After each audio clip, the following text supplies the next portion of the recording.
रामायण, जिसे तुम सनातन या हिंदू धर्म का सबसे पुराना टेक्स्ट कह सकते हो, आज हम उसी की फ़िलॉसफी या एनालिसिस उसका करने जा रहे हैं।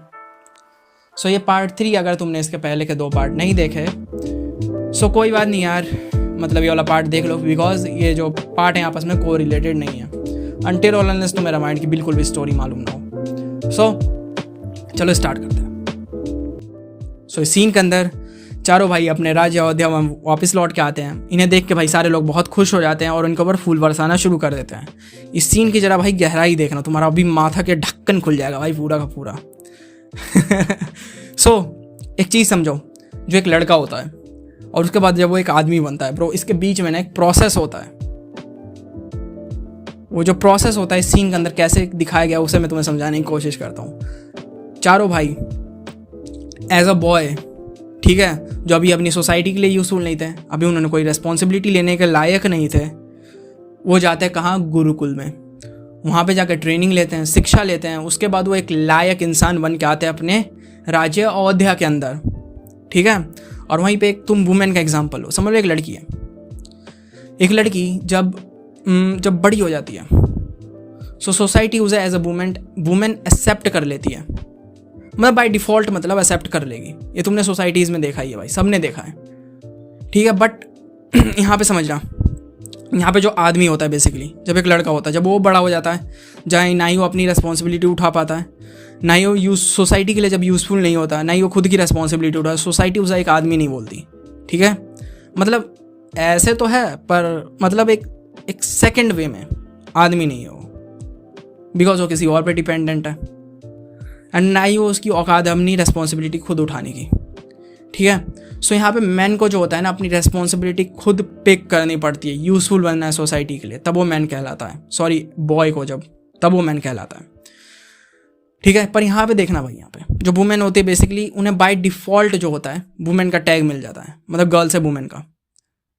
क्यों? क्योंकि भाई उनमें सिंपल भाई चाइल्ड बियरिंग की रिस्पॉन्सिबिलिटी बाय डिफ़ॉल्ट उनके ऊपर आती है।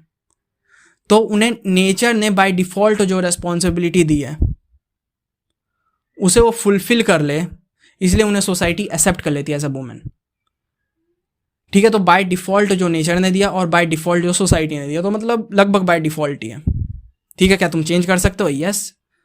क्या भाई वजह से कई सारी लड़कियाँ भाई अपनी तरह से रिस्पॉन्सिबिलिटी उठाती हैं कई सारी चीज़ों की, अपनी फैमिली की, इन सब चीज़ों की, बट मतलब ना भी उठाएं फिर भी उन्हें society as a women accept कर लेगी।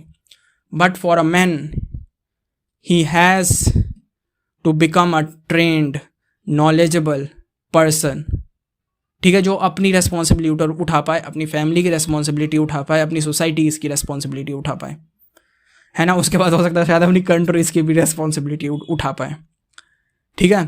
And that responsibility gives meaning in life, ठीक है। तुम भाई किसी से भी पूछ लो, जॉर्डन पीटरसन के लेक्चर सुन लो, चाहे कुछ भी सुन लो, वो भी यही कहते हैं कि भाई man need responsibility in order to make his life meaningful, and it's really important to understand, because for a woman उनके पास बाय डिफ़ॉल्ट रेस्पॉन्सिबिलिटीज़ हैं, तो उन्हें बाय डिफ़ॉल्ट जो होती है society by default as a women accept करती हैं। एक और यहाँ पे एग्जांपल लेते हैं छोटा सा, कि जैसे समझ लो एक लड़का जो होता है बड़ा हो जाता है, उम्र हो गई ठीक ठाक, घर में पड़ा हुआ है। सो उनके पेरेंट्स का पहला रिएक्शन क्या होगा कि जा साले काम कर ले चुपचाप से जाके।